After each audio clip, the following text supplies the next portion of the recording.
नमस्कार। आज मैं फिर आपके सामने अपराध की एक और घटना लेकर आया हूँ। आज के अपराध की घटना भी हालिया है। प्रदेश है राजस्थान, जिला है नागौर, थाना क्षेत्र है मेड़ता। मेड़ता थाना क्षेत्र में गांव है कुरड़ाया। कुरड़ाया गांव का जो शमशान है, जहां उस गांव के मृत लोगों के अंतिम संस्कार किए जाते हैं, वहां से एक व्यक्ति जिसका नाम नेक राम था, भाकर राम, भाकर राम ने थानाध्यक्ष को फोन किया। बहुत धीमे धीमे बोल रहा था। उसने बताया कि मैं कुरड़ाया गांव के शमशान से बोल रहा हूं। मेरे सगे भाई, जिसका नाम नेमाराम माकड़ है,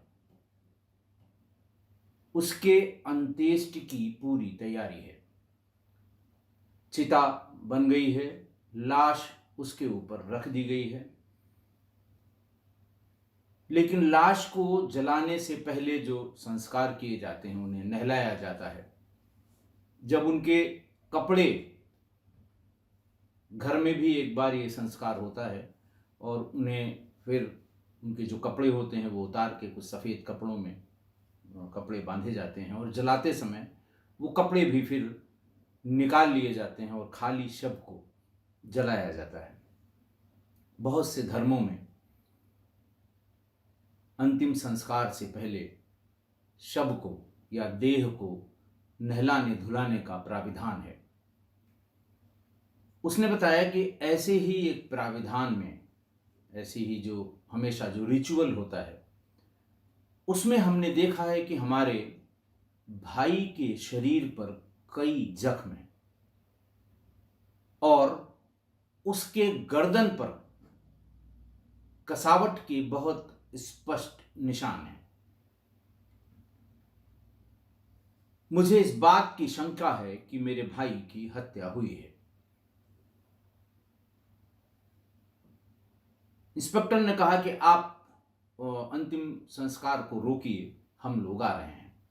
उसने कहा, साहब, अंतिम संस्कार को रोका नहीं जा पाएगा, क्योंकि हमारा भाई जो इस समय चिता पर जलने की तैयारी में है, हमारे परिवार के सिर्फ 2-4 लोग ही हैं, बाकी हमारा पूरा ससुराल यहां भरा पड़ा है। अगर हमने रोकने की कोशिश की तो ये मेरे साथ दुर्व्यवहार कर सकते हैं। मैंने सारी फोटोग्राफ्स निकाल ली हैं। जिस समय ये क्रिया चल रही थी, नहलाने धुलाने की और जलाने से पहले की जो क्रिया होती है, उसी समय मैंने सारी चोटों, गर्दन के कसावट और पूरी बॉडी की फोटो मोबाइल में कैद करा ली है। मेड़ता के प्रभारी निरीक्षक ने कहा कि कोई जिम्मेदार आदमी हो या तुम्हारे ससुराल का ही कोई आदमी हो, उसे फोन दे दो, मैं अभी इस अंत्येष्टि को रुकवा दूंगा। उसने कहा, साहब, अगर मैं ऐसा करूंगा, सबकी जानकारी में हो जाएगा कि मेरे फ़ोन से या मेरे बताने पर ये नंबर मिला है और उसके ससुराल वालों से अंत्येष्टि रोकने के लिए कहा गया है, मेरी हत्या हो जाएगी। तो उन्होंने कहा, अच्छा ठीक है, तुम जितना डिले कर सकते हो डिले करो, हम लोग आ रहे हैं। प्रभारी निरीक्षक ने अपनी एक सब इंस्पेक्टर और 2-4 सिपाही अपने थाने के वाहन से मौके के लिए रवाना किए, लेकिन थाने से वो जगह, वो गांव या वो शमशान दूर था। और ससुराल वाले, मृतक के ससुराल वाले शव को जलाने की जल्दी में थे। मृतक के भाई की इतनी हिम्मत नहीं पड़ी कि वो अंत्येष्टि को रुकवा सके। बहरहाल ससुराल वालों ने उसके बेटे से चिता में आग लगवा दी। जब तक पुलिस आती आती शव ऑलमोस्ट जल गया था। पुलिस आई, पुलिस ने भी थोड़ी बहुत जानने की कोशिश की, लेकिन शव को जलती हुई चिता से उठा के ले जाने की हिम्मत भी पुलिस की नहीं हुई। और पुलिस के पहुंचने के 15-20 मिनट या आधे घंटे बाद तक शव जलकर राख हो चुका था। पूरी प्रोसेस 2-2.5 घंटे की होती है। 2-2.5 घंटे में वो जब तक वो पहुंचते पहुंचते शव जला दिया गया था। लोग अपने अपने घर पहुंच गए। पुलिस ने भाई भाकर राम से वही बात की।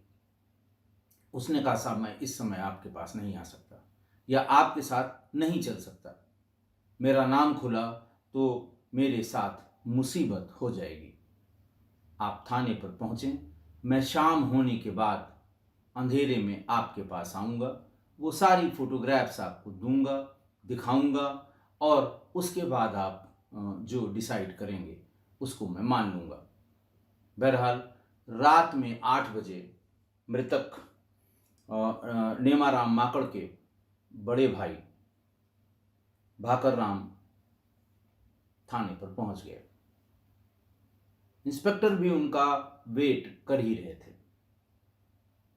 इंस्पेक्टर को अपने मोबाइल से ली हुई सारी फोटोग्राफ उन्होंने दिखाई। इंस्पेक्टर ने वो सारी फोटोग्राफ अपने मोबाइल पर ट्रांसफर की।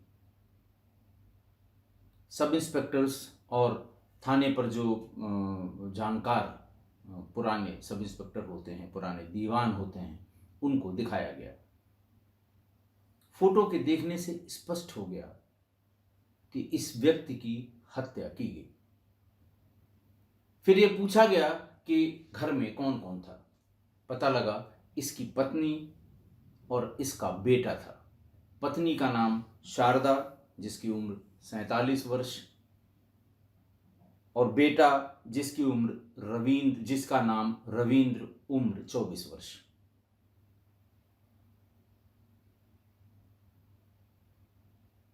उसने पूछा कि जब आपको सूचना मिली या आपको बताया गया, क्योंकि एक ही गांव में उसका घर भी था और ससुराल भी था, तो उसने ये बताया कि बेटा रविंद्र दौड़ते हुए हमारे घर पर आया था और उसने ये बताया था कि मेरे पिता की मृत्यु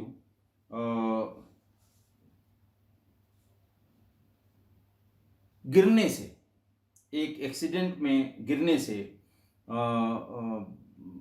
हार्ट अटैक हो गया उनको, और हार्ट अटैक में उनकी जान चली गई। थोड़ी देर बाद उसके मामा और तमाम और लोग भी मेरे घर पर आ गए और ये कहा कि हार्ट अटैक से उसकी मृत्यु हो गई है। हम लोग भागकर घर पहुंचे। घर में उसको जमीन पर कपड़े से ढक कर लिटाया हुआ था।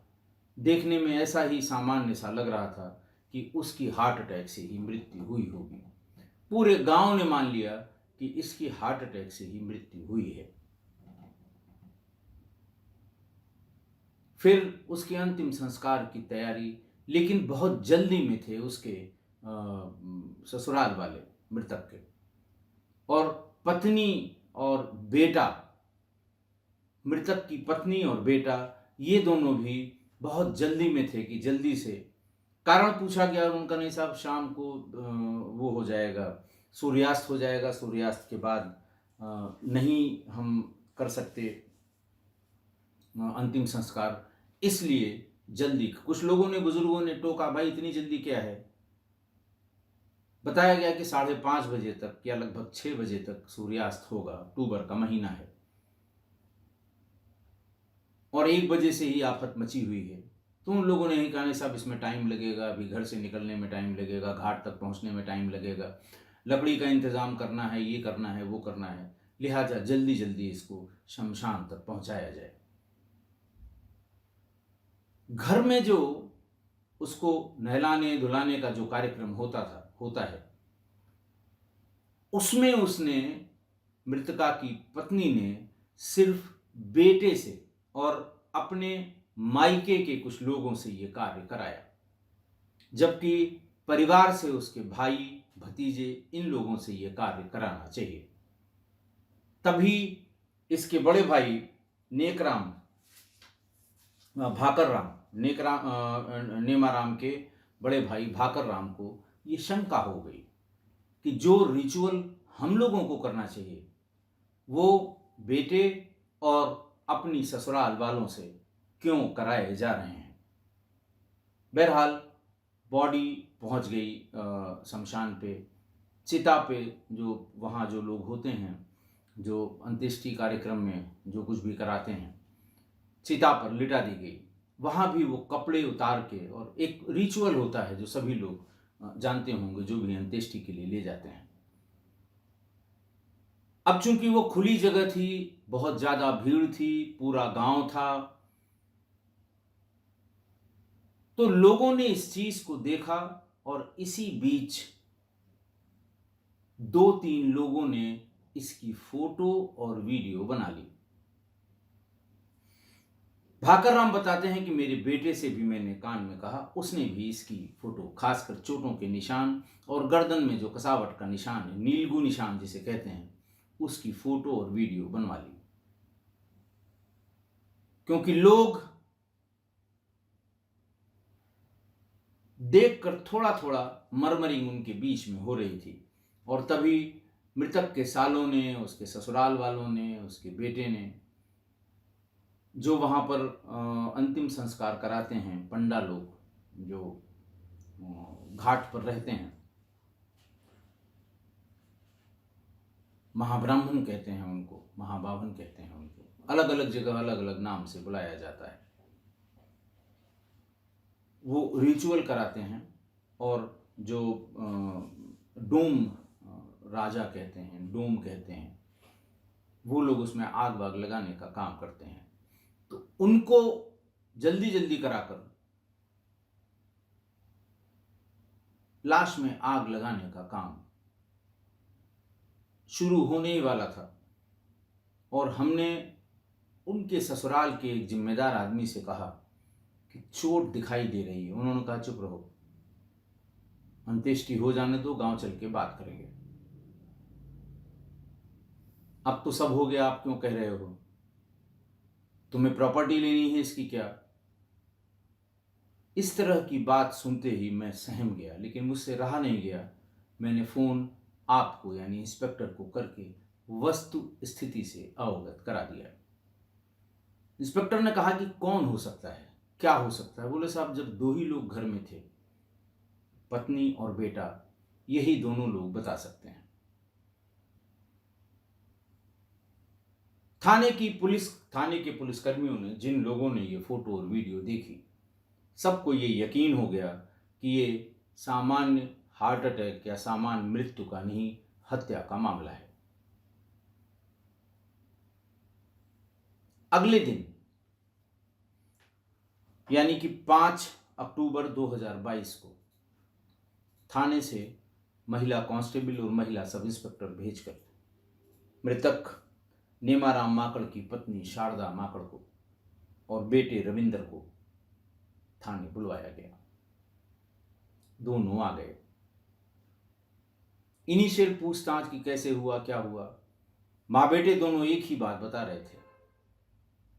फिर पुलिस ने पूछना शुरू किया कि शरीर पर फला जगह चोट थी, फला जगह चोट थी और फला जगह चोट थी, ये चोट कैसे आई?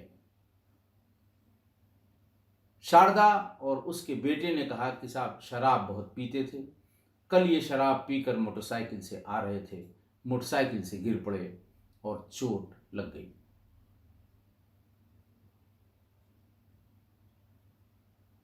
फिर पुलिस ने फोटो दिखाकर यह कहा कि यह गर्दन पर निशान कैसी है। पहले पूछ लिया कहाँ कहाँ तुमने चोट देखी, तो उनका साहब यहाँ थी, यहाँ थी, यहाँ थी, और उस समय तो नशे में थे, उस समय तो आके सो गए, सवेरे दर्द बताया तो फिर मैंने डॉक्टर से दवाई ली। इस तरह की एक फर्जी कहानी सुनानी शुरू की मृतक की पत्नी शारदा ने। उसके बाद पूछा गया कि बताओ, गर्दन पे चोट का तुमने कोई जिक्र नहीं किया, ये चोट कहां से आई?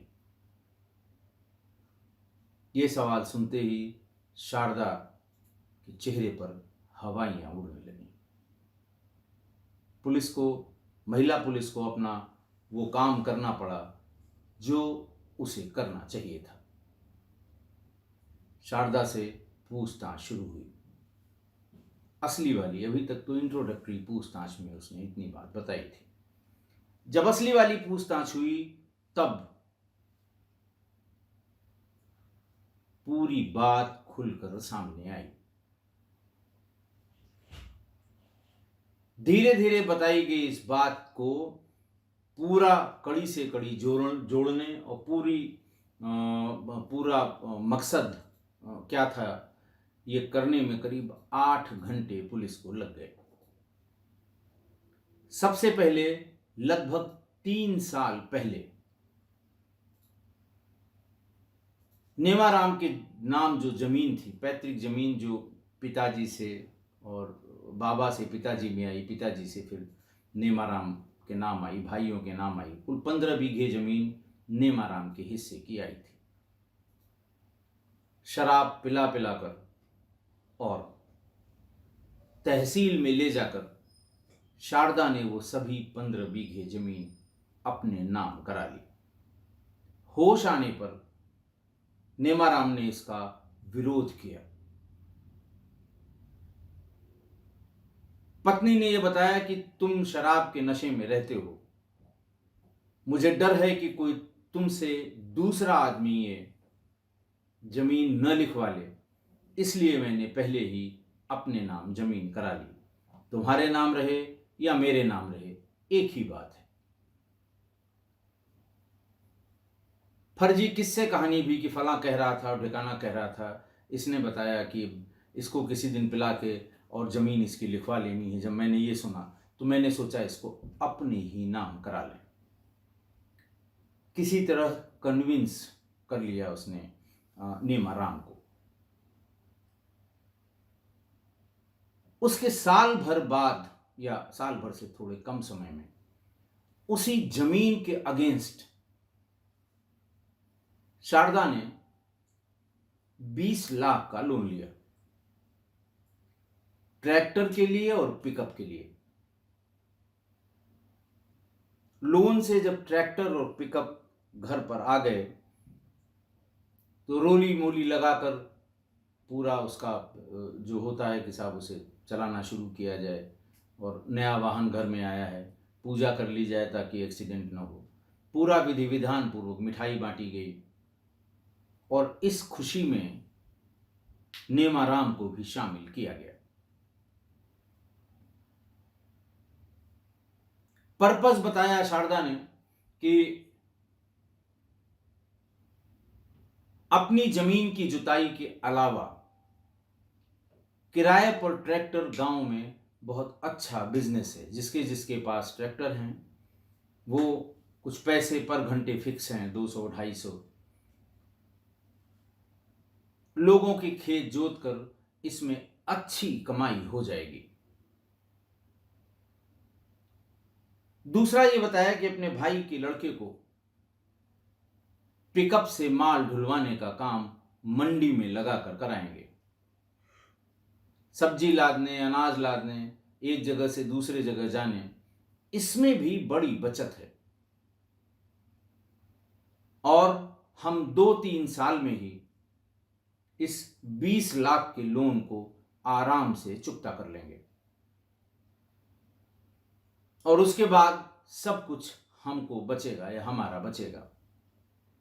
बेचारा नेमाराम, उसको भी ये बात ठीक लगी कि ये तो अच्छी बात है, ये जो मॉडल हमको बताया गया है ये सही लग रहा है। उसने विरोध नहीं किया। फिर अगस्त 2022 में, यानी घटना के लगभग 3 महीने पहले, बीमा के एक एजेंट को बुलवाकर नेमाराम का 30 लाख का बीमा कराया, जिसमें मकान के पेपर्स और वो जो 15 बीघे जमीन अपने नाम कराई थी उसके पेपर लगाकर, मतलब हैसियत दिखानी होती है कि आप करा रहे हैं तो कैसे इसको रीपेमेंट करेंगे। 30 लाख का बीमा उसका कराया, मृतक का।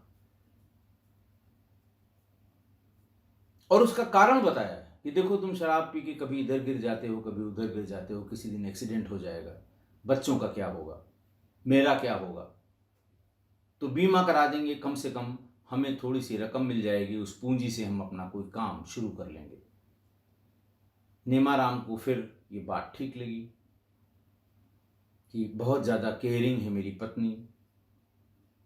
अब नेमाराम के नाम कुछ भी न जमीन रह गई थी, न अकाउंट में पैसा रह गया था, लोन उसके नाम ले लिया गया था जो उसको रीपेमेंट करना था, और उसका बीमा भी करा दिया था।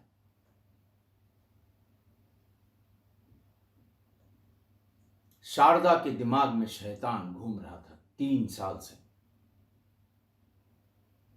उसको लगा कि अगर ये मर जाए तो एक तो लोन माफ हो गया, 20 लाख वो मिले, वो खत्म हो गए, दूसरा 30 लाख बीमे का मिल जाएगा, यानी कुल 50 लाख का फायदा होगा अगर ये मर जाएगा। मेरा बेटा आराम से अपना बिजनेस कर लेगा। अगर ये ट्रैक्टर और जो पिकअप इसका काम चल गया तो बीमे की रकम से 2 पिकअप और खरीद लेंगे, और फिर हम रातों रात 4 पहिया गाड़ी आ जाएगी, बढ़िया मकान बन जाएगा, और बाकी चीजें उसके जो सपने थे वो सपने देखने लगी। घटना के 20-25 दिन पहले एक दिन नेमाराम शराब पीकर आया। उसी दिन तय कर लिया शारदा ने कि आज इसे मार देंगे। किसी बात पर अगर किसी को लड़ना हो तो उसके लिए कोई गंभीर बात की आवश्यकता नहीं है, किसी बात पर लड़ाई शुरू कर दे कि तुम ये नहीं आए, तुम वो नहीं आए, या उसने कहा दाल में नमक कम है, नमक ज़्यादा है, उसी बात पर लड़ाई झगड़ा शुरू की और उसे लाठी डंडे से बहुत मारा। लेकिन चिल्ल पों सुनकर आसपास की कुछ महिलाएं आ गईं, जिसकी वजह से वो अपने काम को पूरी तरह अंजाम नहीं दे पाई। प्लान फेल हो गया। फिर 4 अक्टूबर को दिन में गांव में ही कोई प्रोग्राम था, किसी की इंगेजमेंट, किसी लड़की से संबंधित प्रोग्राम था, वहां पर गया, वहां से भी शराब पीकर आया। शराब पीकर आते ही, ये तो पहले से ही मौके की तलाश में थी शारदा, उसने ये कहना शुरू किया कि आज तुमको हम घर में भीतर नहीं घुसने देंगे। कैसे तुमने शराब पी ली? दिन में कैसे पी ली? उसने बताया कि हम फला फला जगह इस फंक्शन में गए थे, सबने पिया, हमने भी पी लिया। लेकिन शराब वो ज्यादा पिए हुए था, धक्का देकर उसको नीचे गिरा दिया, सीने पर सवार होकर अंगोछे से उसके गर्दन को कस दिया। इतना कसती गई वो, क्योंकि नशे में था, वो ज्यादा विरोध नहीं कर पाया, उसकी हत्या कर दी। फिर अपने बेटे को बुलाकर उसे सारी बात समझाई। आधे घंटे तक क्या लोगों से कहना है, क्या बताना है, उसको वहां से उतार कर जमीन पर उतारना, रखना, और मुंह तक चादर से ढक देना, गर्दन के पास के इलाके पर वो अंगोछा एक रख देना ताकि लोग गर्दन के उस निशान को न देखें। जब सब काम पूरा हो गया तब रोना पीटना शुरू किया शारदा ने। महिलाएं आ गईं, फिर अड़ोस पड़ोस की, क्या हुआ, बोले अभी आए थे फला के यहाँ से शादी में, लेटे, हार्ट अटैक हो गया, मर गए। मैं उठा रही थी इनको खाना खाने के लिए, देखा तो जान नहीं थी। फिर अपने बेटे को फौरन कहा कि तुरंत मामा के यहाँ जाकर उन लोगों को लेकर इनके बड़े भाई को सूचना दो, वो भी उसी गांव में रहते थे। सारे लोगों ने जाके इनके बड़े भाई भाकर राम को सूचना दी। भाकर राम को तब ये शंका होनी शुरू हुई जब जल्दबाजी में इसको शमशान ले जाने की बात होने लगी, और जब लास्ट रिचुअल जो नहलाने धुलाने का घर में काम होता है उसमें भाई या उसके परिवार के किसी व्यक्ति को शामिल नहीं किया गया। महिला के शव को महिला ही नहलाती धुलाती हैं, चद्दर की आड़ कर देती हैं, पुरुष को भी चद्दर की आड़ करके, और जो घर के पुरुष मेंबर होते हैं वो नहलाते धुलाते हैं, और भी जो वहाँ जो बताया जाता है वो करते हैं। यहीं से उसका शक गहराने लगा था, और जब भरी भीड़ के बीच में ये क्रिया चिता पर शुरू हुई तो मोबाइल के उस फोटोग्राफ ने सारी पोल खोल दी। तो 3 साल से शारदा, अच्छा पहले ये मेड़ता में रहती थी, कस्बे में, मेड़ता कस्बे में 3 साल तक रही, और ऐसा लग रहा था कि वहाँ इसका ये काम नहीं हो सकता, वहाँ घर की पोजीशन और लोकेशन की वजह से। इसीलिए ये थोड़े दिन पहले कुरड़ाया गांव, जो इसका गांव था, वहाँ पर चली गई थी, पति बेटे के साथ खुद वहीं रहने लगी थी। पुलिस ने मृतक के भाई भाकर राम, जिनकी उम्र 60 साल थी, सन ऑफ बालू राम, इनकी तहरीर पर हत्या का मुकदमा लिख दिया, और महिला की इस तमाम स्वीकारोक्ति जो उसने बताई थी उसको वेरीफाई करने के बाद शारदा को गिरफ्तार कर लिया गया। मामले की जांच सीआई रोशन सिंह सामरिया वर्तमान में कर रहे हैं, और गांव के लोगों से पूछताछ में भी उन्हें यह पता लगा कि पत्नी इसके साथ मारपीट करती थी। कुछ दिन पहले उसे गंभीर चोटें भी मारपीट से आई थी, और घटना वाले दिन भी हल्ला गुल्ला मचा था। इन्हीं सारी एविडेंस के साथ शारदा को जेल भेज दिया गया। बेटे के बारे में भी लोगों ने पूछा कि रविंदर को जेल क्यों नहीं भेजा, तो पुलिस ने यह बताया कि नहीं, रविंदर को हत्या की जानकारी नहीं थी। रविंदर को यह कह के जल्दी जल्दी अंत्येष्टि की बात कर रहे थे कि जल्दी नहीं करोगे तो कोई इनके अंगूठे का निशान लेकर संपत्ति को अपने नाम करा सकता है, इसलिए नजर रखो कि कोई हाथ का हिस्सा ना चद्दर उठा के देख पाए, जिसको देखना हो बस शक्ल देख ले, और जल्दी से जल्दी इसकी अंत्येष्टि कर दो। शव के पास किसी को फटकने मत दो। रहना है तो मेरे भाई और भतीजे रहें, बाकी इनके परिवार का कोई न रहे। उसको सिर्फ इतनी जानकारी थी, इसलिए उसको जेल या उसकी अपराध में संलिप्तता नहीं पाई गई और उसे जेल नहीं भेजा गया। आज की घटना, 28 साल के वैवाहिक जीवन के बाद कोई पत्नी इतनी निर्दयी हो सकती है, इतनी नृशंस हो सकती है, इतनी क्रूर और शातिर हो सकती है, ये कल्पना से परे है, ये समझ से परे है। 28 साल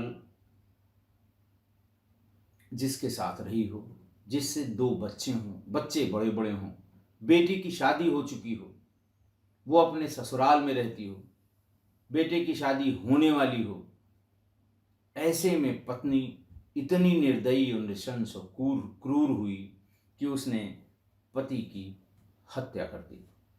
कारण सिर्फ यही था कि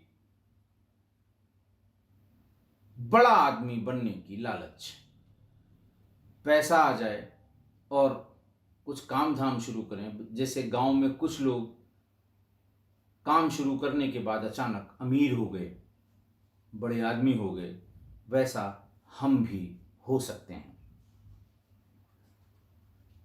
3 साल से प्लान करते करते और 2 बार अटेम्प्ट करने के बाद फाइनली शारदा ने अपने पति की हत्या कर दी।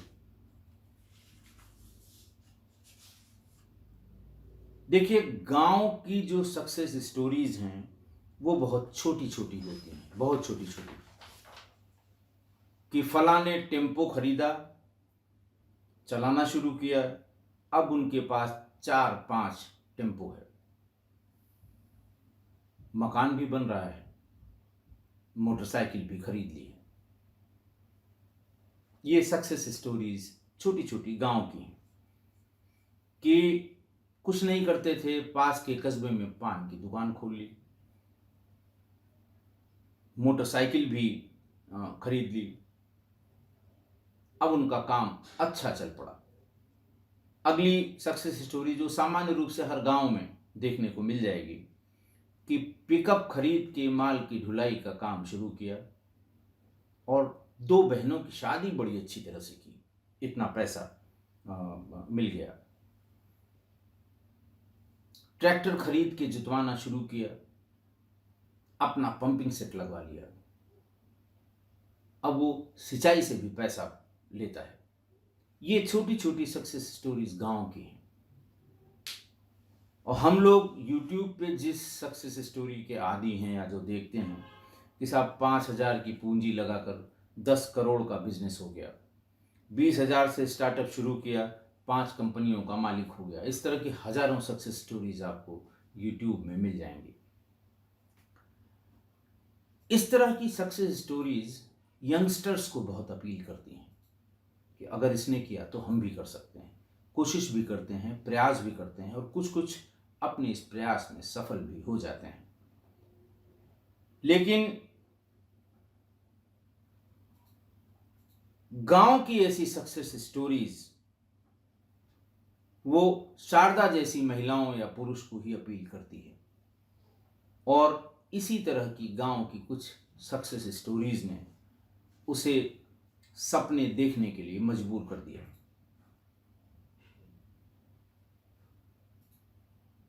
अट्ठाईस साल से अपने पति के साथ रहते रहते शायद उसने ये जज किया कि इसके भरोसे तो कुछ संभव नहीं है,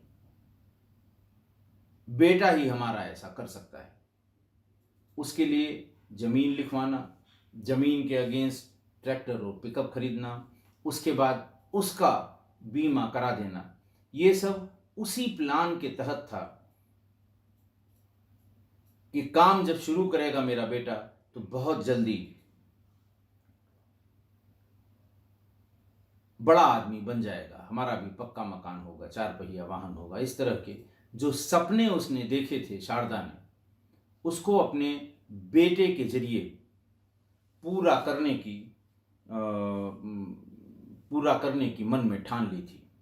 पहले लोन ले लो, फिर पिकअप और ट्रैक्टर ले लो उसी जमीन के अगेंस्ट, फिर बीमा करा लो कि इन केस ये मर जाए तो इसका पैसा अलग से मिल जाए।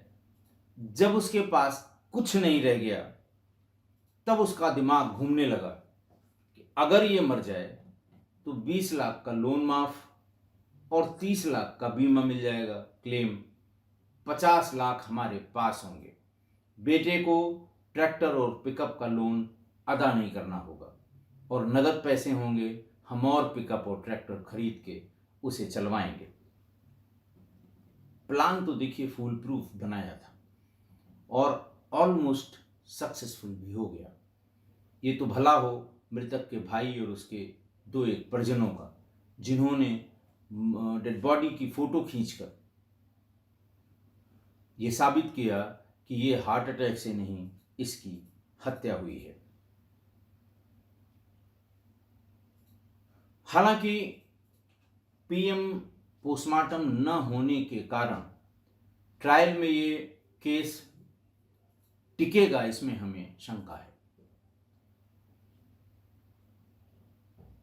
तमाम चीजें बताई जाएंगी और ये कहा जाएगा साहब पीएम नहीं हुआ है, इससे ये बातें प्रूव नहीं होती। ऐसा मुझे लगता है कि बहुत मुश्किल है, लेकिन कम से कम उसने हत्या की ये जानकारी पूरे गांव और आसपास के लोगों को हो गई, और ट्रायल जब तक होगा, समापन होगा, बरी होगी या सजा होगी, तब तक तो जेल में रहेगी।